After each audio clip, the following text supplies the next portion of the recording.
지난 금요일에 역사적인 남북 정상회담이 있었습니다. 이번 계기로 이 땅에 봄이 오듯 평화가 찾아오고 남과 북이 손을 맞잡고 통일의 역사를 이루기 소망하는 것은 온 국민의 바람일 것입니다. 그래서 이를 위해서 여러분들도 기도를 했겠습니다마는 저도 간절한 마음으로 하나님께 기도했습니다. 저는 기도하면서 특별히 우리나라 문재인 대통령과 북한의 김정은 위원장의 마음에 성령이 임하기를 간구했습니다. 왜냐하면 평화와 통일은 성령의 사역이기 때문입니다. 성령은 평화를 이루시는 분이시고 하나 되게 하시는 분이십니다. 그러나 사탄은 악을 조장하고 분열과 파멸로 이끄는 존재입니다. 그래서 남북 정상들에게 성령이 임해야 하는 것입니다. 그렇지 않으면 평화와 통일은 이루어질 수가 없는 겁니다. 이 북미 정상회담도 마찬가지입니다. 트럼프 대통령과 김정은 위원장에게 성령이 임해야 합니다. 성령은 신앙의 문제를 떠나서 하나님의 뜻을 이루어 가시는 분이시기 때문입니다. 그래서 우리는 남북미 정상들에게 성령이 임하기를 기도하기를 원합니다. 오늘은 성령의 사람 네 번째로 아빠 아버지라는 제목으로 말씀을 드리겠습니다. 한번 따라해 볼까요? 아빠 아버지. 성도는 성령의 사람입니다. 이 성도라는 이 말 속에는요, 거룩함이 포함되어 있어요. 이 거룩한 무리가 바로 성도이지 않습니까? 오늘 우리가 거룩한 존재입니다. 근데 따지고 보면 우리가 거룩한 것이 아니거든요. 우리가 거룩한 것은 우리 속에 계시는 성령님이 거룩하시기 때문입니다.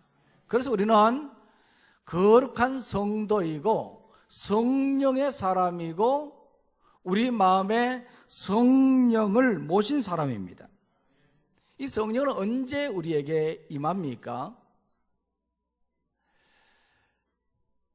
오순절에 마가의 다락방에서 120여 명의 성도들이 모여 기도할 때에 성령이 임했던 것처럼 우리가 기도할 때 성령이 우리 가운데 임합니다.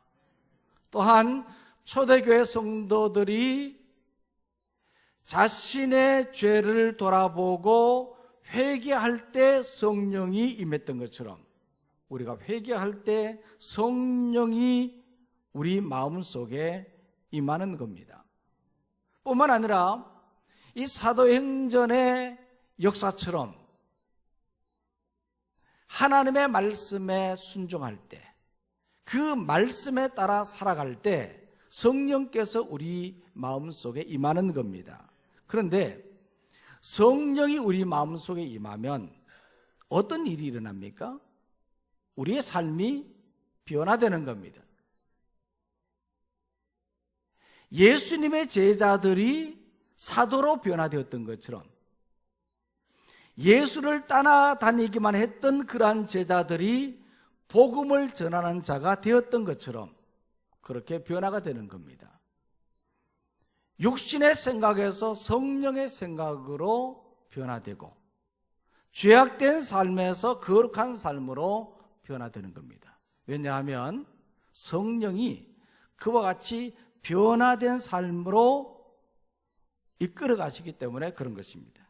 그래서 남북미 정상들이 성령을 받고 성령이 그들에게 임해야 되는 이유도 바로 여기에 있는 것입니다. 오늘 우리는 매일매일 성도로 살고 거룩한 삶을 살기 위해서는 우리에게 성령이 임해야 되는 겁니다. 우리가 성령으로 충만해야 됩니다. 오늘 우리는 성령으로 충만한 사람 되시기를 원합니다. 오늘 말씀은요, 이 사도 바울이 로마 교회 성도들에게 전한 말씀입니다. 이 당시 로마 교회는 네로 황제 지하에서 모진 고난과 박해를 받고 있는 그런 상황이었습니다. 이런 성도들을 향해서 오늘 이 말씀에 보면 사도 바울은 성도로서 어떻게 살아가야 될 것인가 하는 것도 말하지만 성도는 어떠한 자인가 하는 것에 대해서 말씀을 하고 있습니다. 그래서 오늘 이 말씀에 보면요, 먼저는 우리는 성령에게 빚진 자라 그렇게 말합니다. 성령에게 빚진 자다. 자, 12절 말씀 다 같이 읽어볼까요? 12절 시작. 그러므로 형제들아, 우리가 빚진 자로 돼 육신에게 져서 육신대로 살 것이 아니니라.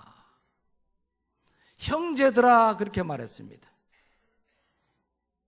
여기서 말하는 이 형제는 로마 교회 성도들을 말합니다. 고난과 박해 가운데 있는 그러한 성도들을 향해서 사도 바울은 말했던 겁니다. 그러므로 여기서 말하는 이 그러므로 이 말은 로마서 8장 1절 말씀부터 11절의 말씀에서 말씀했던 그 말씀의 결론을 말하는 겁니다. 그러므로 형제들아 그렇게 말했죠. 그럼 바울은 이 로마서 8장 1절에서 11절 말씀 이 앞부분에서 무엇이라고 말을 했습니까? 우리가 지난 세 주일 동안 우리가 이 말씀들을 보았습니다. 8장 1절 말씀부터 4절까지 말씀을 볼 때 그때 그리스도 예수 안에 있는 자에게는 결코 정죄함이 없다. 그 이유가 뭡니까? 이는 그리스도 예수 안에 있는 생명의 성령의 법이 죄와 사망의 법에서 해방하였기 때문에. 그래서 오늘 우리는 성령의 사람이 된 것입니다. 뿐만 아니라 우리는 성령으로 말미암아서 율법의 요구를 이루게 된 것입니다. 또한 5절 말씀부터 8절 말씀에 보면요, 8절 말씀에 보면 육신을 따르는 자는 육신의 일을, 영을 따르는 자는 영의 일을 생각하나니 육신의 생각은 사망이요 영의 생각은 생명과 평안이라 그랬습니다. 우리가 어떤 생각을 하느냐는 대단히 중요한 부분이다. 왜냐하면 우리의 생각이 우리의 행동으로 나타나기 때문입니다. 그래서 그 사람이 하는 행동을 보면 그 사람이 어떤 생각을 가지고 있는가를 알 수 있는 거죠. 그래서 생각을 잘해야 돼요. 육신의 생각을 하는 사람은 육신의 일을 할 수밖에 없어요. 성령의 생각을 하는 사람은 성령의 일을 하고 성령의 삶을 살게 되는 거죠. 그래서 우리는 성령의 생각을 해야 돼요. 그럼 어떻게 우리가 육신의 생각이 아니라 성령의 생각을 할 수 있습니까? 검은 개와 흰 개가 싸우면 누가 이긴다고 그랬습니까? 밥을 많이 준 개가 이기는 겁니다. 그러니까 오늘 우리가 성령의 삶을 살고 성령의 일을 감당하기 위해서는 끊임없이 우리는 성령의 생각을 해야 돼요. 성령의 생각을 하기 위해서 우리는 늘 기도하고 또 우리는 말씀 묵상하고 그 말씀대로 살아가는 삶을 살아야 되는 것이죠. 그래야지 우리가 성령의 생각을 하고 성령의 삶을 살게 되는 겁니다. 뿐만 아니라 9절 말씀부터 11절 말씀에 보면요, 육신에 속한 자는 죄로 말미암아 죽지만은 성령에 속한 자는 성령이 주시는 믿음으로 말미암아서 의롭게 되고 그의 의로 말미암아 영이 살고 죽을 몸도 부활하게 된다고 말했습니다. 이와 같이 바울은 1절 말씀부터 11절 말씀에서 이렇게 말씀하고 난 후에 그러므로 형제들아 그랬어요. 따라해 볼까요? 그러므로 형제들아. 그러면서 한 말이 우리가 빚진 자로 돼. 빚진 자로 돼. 우리는 빚진 자라 그렇게 말하고 있습니다. 우리는 무엇에 누구에게 비쳤습니까? 성령에게 빚을 졌어요. 왜냐하면 성령이 아니면 우리는 정죄함에서 벗어날 수 없습니다. 그렇죠? 성령 때문에 우리는 정죄를 받지 않고, 성령 때문에 우리는 해방되었고, 성령 때문에 율법의 요구를 이루게 되었던 것이죠. 성령 때문에 우리는 하나님을 기쁘시게 하는 삶을 살 수 있게 된 것입니다. 오늘 여러분들이 이 자리에 나와서 예배하고 찬송하고 하나님께 영광 돌리는 것도 다 성령께서 우리와 함께 해주셨기 때문입니다. 성령의 은혜지요. 그래서 우리는 이 성령에게 빚진 자인 거거든요. 우리 영이 살고 우리가 죽어서 우리의 몸이 다시 사는 것도 다 성령님의 은혜입니다. 그래서 우리는 이런 성령에게 빚진 자인데, 그러면 이 빚을 갚아야 되잖아요. 빚은 갚아야 되죠? 안 갚아도 되는 것이 아니지 않습니까? 그럼 이 빚을 어떻게 갚습니까? 성령에게 우리는 빚을 어떻게 갚느냐 하는 거죠. 그것은 바로 성령에게 순종하는 것입니다.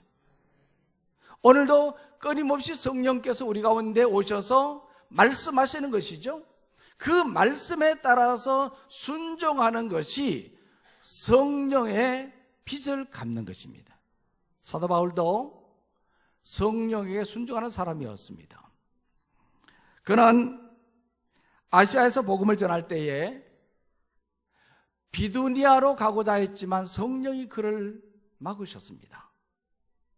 그래서 그는 무시아를 지나서 드로아로 내려갔고, 드로아에서 밤을 지새우는데 밤에 환상을 보게 되었습니다. 마게도냐 사람이 건너와서 우리를 도우라 하는 그 환상을 보고 바울이 배를 타고 마게도냐로 갔습니다. 이것이 바로 유럽 전도의 시작점이 되었던 것입니다. 바울은 철저하게 복음을 전하면서 성령의 이끌림에 순종했던 사람입니다. 그래서 성도는 성령에게 순종하는 사람입니다. 그 이유가 뭡니까? 그것은 바로 성령의 빚진 자이기 때문이고, 육신의 요구에 따라 살면 반드시 죽기 때문입니다. 이것은 근본적인 이유이고 실제적인 이유입니다. 성도는 육신대로 살면 반드시 죽지만 성령으로서 몸의 행실을 죽이면 삽니다. 사도 바울은 에베소 교회 성도들에게도 이렇게 말했습니다. 자녀들아, 주 안에서 너희 부모에게 순종하라. 자녀들이 왜 부모에게 순종해야 됩니까?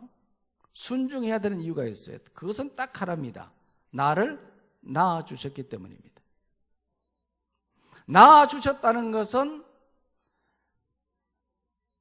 내가 속했다는 것을 말하는 거거든요. 나를 낳아주신 부모에게 나는 속한 자입니다. 그래서 순종하는 겁니다. 오늘 우리는 성령에게 속한 자입니다. 그래서 우리는 성령에 순종해야 되는 것이죠. 순종해야 되는 겁니다. 오늘 우리는 성령의 은혜로 말미암아서 구원받은 자로 살고 있습니다. 우리 본질이 달라졌습니다. 전에는 우리는 죄인으로서 멸망받을 수밖에 없는 그런 존재였지만, 이제는 하나님의 은혜, 성령의 은혜로 말미암아서 구원받는 자로 살게 되었잖아요. 이 성령의 은혜거든요. 전에는 근래였지만 지금은 행주가 되었단 말이에요. 본질이 달라졌어. 그러면 본질이 달라졌으면 달라진 그 본질대로 우리가 살아야 되는 겁니다. 행주는 깨끗한 데만 가는 거예요. 그렇죠? 깨끗한 데만. 그런데 이 행주가 근래와 같이 그런 일들을 하면 안 되는 거예요. 이건 잘못된 거예요. 그래서 성령에게 빚을 갚는다고 하는 것은 성령의 이끌림에 따라서 우리가 순종하는 그런 삶을 살아가야 되는 것입니다. 이것이 바로 하나님의 뜻입니다. 우리는 이와 같이 성령에게 순종하는 사람이 되기를 원합니다. 그런데 세상을 살다 보면요, 그렇게 잘 되지 않습니다. 우리 속에 선을 행하려는 의지는 있지만은 행하지 못하고 도리어 악을 행하게 되는 거죠. 그것은 내 속에 거하는 죄 때문입니다. 이 죄의 법이 나를 사로잡고 있기 때문입니다. 이런 죄의 법은 곧 몸의 행실을 말하는데, 골로새서 3장 5절 말씀에 보면요, 이 몸의 행실은 음란과 음행, 사욕과 정욕, 부정과 더러움, 악한 욕망과 탐심, 탐욕, 우상 숭배와 같은 것들이라고 했습니다. 이런 것들이 우리를 붙잡고 있기 때문에 우리가 성령에 온전히 순종할 수 없는 거예요. 그래서 우리는 이와 같은 것들을 다 제거해야 되는 겁니다. 이와 같은 것들과 싸워서 이겨야 하는 것입니다. 우리가 그럼 어떻게 이길 수가 있는가 하는 거죠. 어떻게? 우리의 의지로는 불가능합니다. 성령으로서 이길 수가 있는 겁니다. 성령에 온전히 순종할 때 이길 수 있습니다. 그래서 오늘 읽었던 말씀 13절에 보면요, 영으로서 몸의 행실을 죽이면 살리니. 이 영은 무엇을 말합니까? 성령을 말하잖아요. 성령으로서 몸의 행실을 죽이면 우리가 살게 되는 겁니다. 그래서 우리는 성령을 내 마음에 모시고 성령에게 순종하는 사람이 되기를 원합니다. 그러면 몸의 행실을 죽이고 우리의 영이 살 수 있습니다. 또 오늘 이 말씀을 바라보면요, 사도 바울은 우리는 하나님의 자녀다 그렇게 말했어요. 한번 따라해 볼까요? 우리는 하나님의 자녀다. 사도 바울은 먼저 우리는 성령에게 빚진 자다 그렇게 말했어요. 그죠? 빚진 자는 빚을 갚아야 되잖아요. 그러니까 성령에게 순종해야 된다는 말을 했거든요. 그러면서 또다시 이 말씀에 보면 우리는 하나님의 자녀다. 자, 14절 말씀 다 같이 읽습니다. 시작. 무릇 하나님의 영으로 인도함을 받는 사람은 곧 하나님의 아들이라. 하나님의 영이 뭡니까? 성령이지 않습니까? 성령의 인도함을 받는 사람, 성령의 사람을 말합니다. 그 성도를 말하는 거죠. 이런 성도는 바로 하나님의 아들이라. 16절 말씀에 보면요, 하나님의 자녀라 그렇게 말합니다. 그러면 성도는 하나님의 자녀입니다. 그 증거는 성령을 내 마음에 모시는 것만으로는 증명되지 않습니다. 성령이 내 마음에 계신다고 해서 성도가 아닌 거죠. 그 무엇으로 증명할 수 있습니까? 삶으로 나타나야 하는 겁니다. 내 삶에서 성도의 모습이 나타나야 되는 겁니다. 그 모습이 뭡니까? 성령의 열매가 나타나는 것을 말하는 거거든요. 우리의 얼굴을 보면 권사님 같고 집사님 같고 장로님 같은 모습이 나타나잖아요. 이것이 바로 하나님의 자녀인 증거라는 거예요. 증거라는 거예요. 이런 증거가 나타나야 하나님의 자녀라 말할 수 있습니다. 이런 점에서 우리는 양심의 가책을 느끼지는 않습니까? 어떻습니까? 그렇다고 하더라도 우리는 여전히 하나님의 자녀입니다. 왜냐하면 우리가 하나님의 자녀인 이유가 있습니다. 우리가 하나님의 자녀인 증거가 있습니다. 그것은 바로 하나님을 아빠, 아버지라 부르기 때문입니다. 아멘?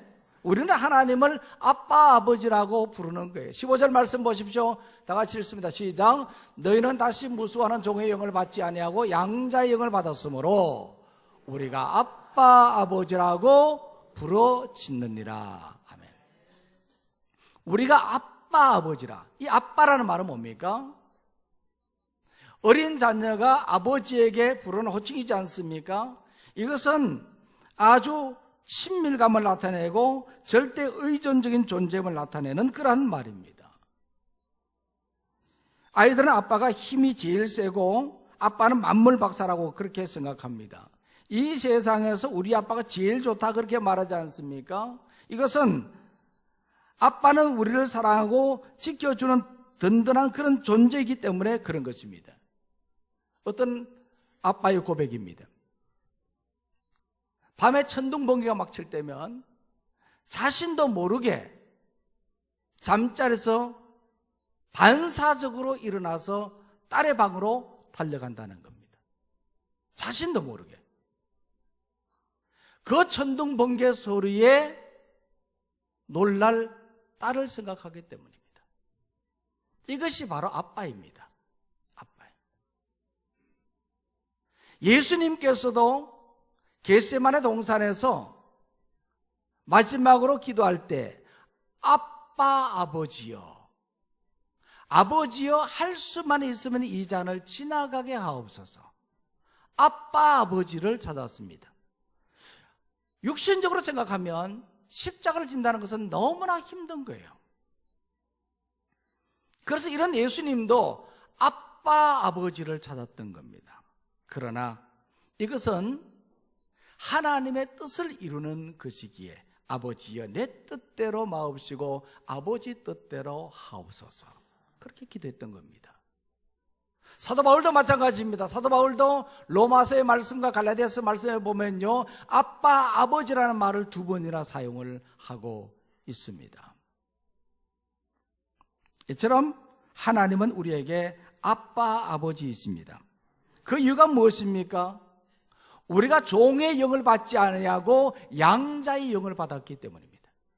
이 종의 영을 받았으면요, 우리가 율법을 지키지 못하는 것 때문에 하나님을 두려워합니다. 하나님을 무서워하는 겁니다.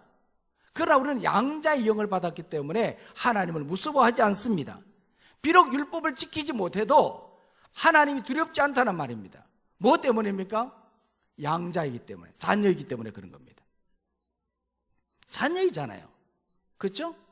그러니까 좀 못해도 아빠이기 때문에 우리를 용서해 주시는 거예요.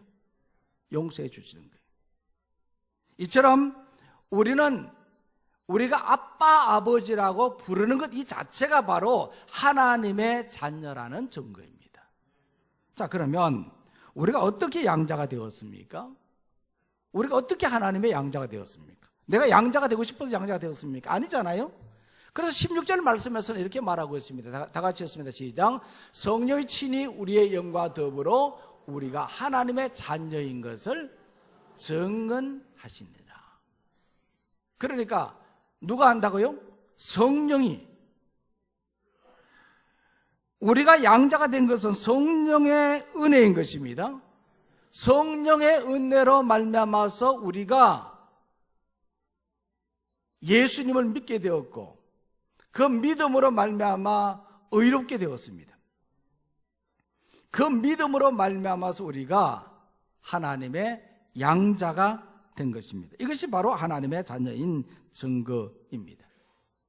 오늘 우리는 하나님을 아빠 아버지라고 부르는 이런 특권을 누리시기를 원합니다. 그래서 어떤 어려움이 있어도 아빠 아버지를 찾으세요. 하나님은 무서운 분이 아니시라 우리 아빠이시잖아요. 믿으십니까? 그래서 우리는 하나님의 자녀다 이야기를 하는 거예요, 바울이. 또 우리가 하나님의 자녀인 이유가 있어요. 그 증거가 있단 말입니다. 그것은 바로 오늘 이 말씀에 보면요, 하나님의 상속자이기 때문입니다.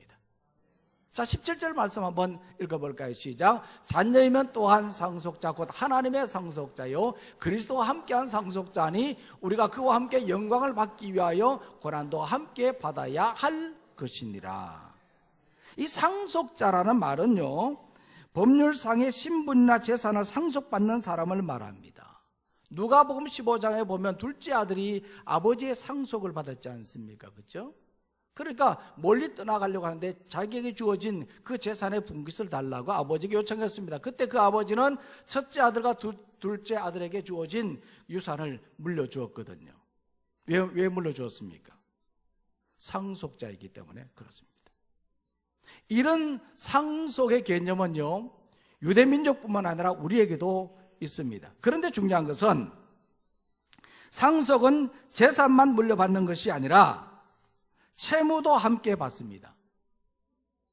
그래서 상속권을 포기한다는 그런 말을 하지 않습니까? 그죠? 부모가 부채가 많고 빚이 많으면 나는 상속권을 포기하겠다는 포기각서를 쓰게 되는 거죠. 어쨌든 우리는 상속자가 된다고 하는 것은 재산도 상속하고 채무도 상속하는 거예요. 그래서 오늘 이 말씀에 보면요, 성도는 하나님의 상속자로서 그리스도와 함께 영광도 받고 고난도 함께 받는 겁니다. 원로 목사님이 가끔 그런 이야기를 하셨어요. 목사는 밥도 먹고 욕도 먹는다고.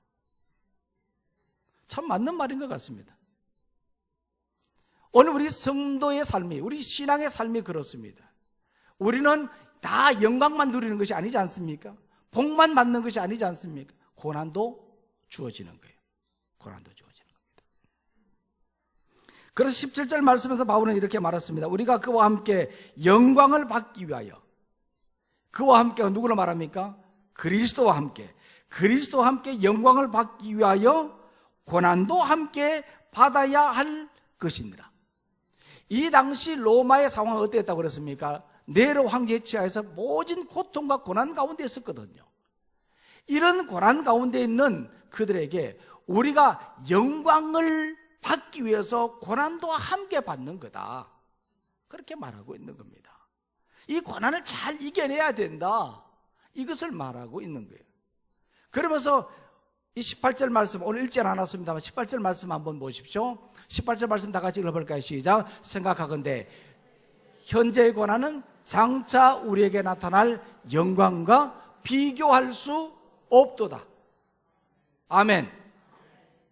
그러니까 지금 너희들이 받는 이 고난, 아무리 힘들고 어렵다고 하더라도 장차 주어질 영광에 비교할 수 있어 없어요? 비교할 수 없다, 그 말하는 겁니다. 그래서 오늘 우리는 이 고난 많은 이 세상의 삶을 사는 거예요.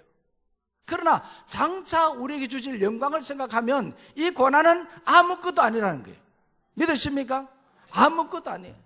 지금 오늘 우리의 삶에 처한 여러 가지 상황 속에서 때로는 병이 들고 때로는 힘들고 어려운 부분들도 있을 수 있습니다. 그러나 이런 고난은 하나님께서 주실 영광에 비하면 아무것도 아니라는 거예요. 그래서 우리는 이것을 생각하고 하나님의 영광을 바라보면서 주어진 이 고난을 잘 인내하고 믿음으로 나가자는 겁니다. 사도 바울은 이것을 말해주고 있는 거예요. 그래서 이 말씀에서 두 가지를 말하지 않습니까? 우리는 성령에게 빚진 자다. 그러므로 우리는 성령에게 뭐 해야 된다? 순종해야 된다. 우리가 예배 드리는 것도 마찬가지입니다. 오늘 이 자리에 앉아있다고 예배 드리는 것이 아닙니다. 이 자리에 와서 예배를 하기 위해서 우리는 먼저 기도해야 되는 겁니다. 성령으로 충만하도록 기도해야 되는 겁니다. 은혜는 예배 때 받는 것이 아니라 준비하면서 은혜를 받는 거예요. 그래서 예배 시간 잘 지켜야 되는 거고요. 늦게 오고 하면 그러면 안 되는 거예요. 벌써 이미 다 지나간 거예요. 그는 이렇게 이해하면 다음 주에 좀 일찍 오겠죠.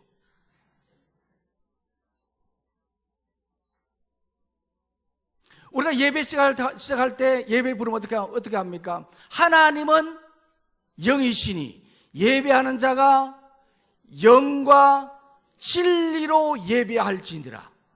하나님은 영이십니다. 그래서 우리는 영으로 하나님 앞에 예배해야 돼요. 성령으로 하나님께 나가야 되는 것입니다. 그냥 우리 의지로 나가는 것이 아니라 말이에요. 성령으로 충만하여서 우리가 하나님 앞에 나가야 되는 거예요. 나가야 돼요. 나갈 때 그냥 나가는 것이 아니라 진리로, 진리 대신 예수 그리스도를 통해서 우리가 성령으로 충만하고 진리 대신 예수 그리스도를 통해서 우리가 하나님께로 나가는 겁니다. 지난주에 말씀드렸던 것처럼 성부 하나님께 예배를 드리지만 우리가 성자 예수님을 통하고 성령 보혜사의 능력으로 우리가 하나님 앞에 나가는 거예요. 그래서 우리는 날마다 성령의 충만을 입어야 되고 이 성령의 말씀에 순종하며 살아가야 되는 겁니다. 우리가 구원받은 것은 다 성령의 은혜거든요. 우리는 성령의 빚진 자란 말입니다. 그래서 오늘 우리는 이런 성령에 순종하는 자가 되기를 원합니다. 그리고 또 이 말씀에서 말했지 않습니까? 우리는 하나님의 자녀다. 자녀인 증거가 뭡니까? 아바 아버지라 부른다. 하나님을 아빠 아버지라 부른다는 거예요. 하나님은 우리의 아바 마마 있습니까? 우리 아빠이십니다. 아빠이십니다. 또 우리는 하나님의 상속자이다. 영광의 상속자이기도 하고 고난의 상속자이기도 하다.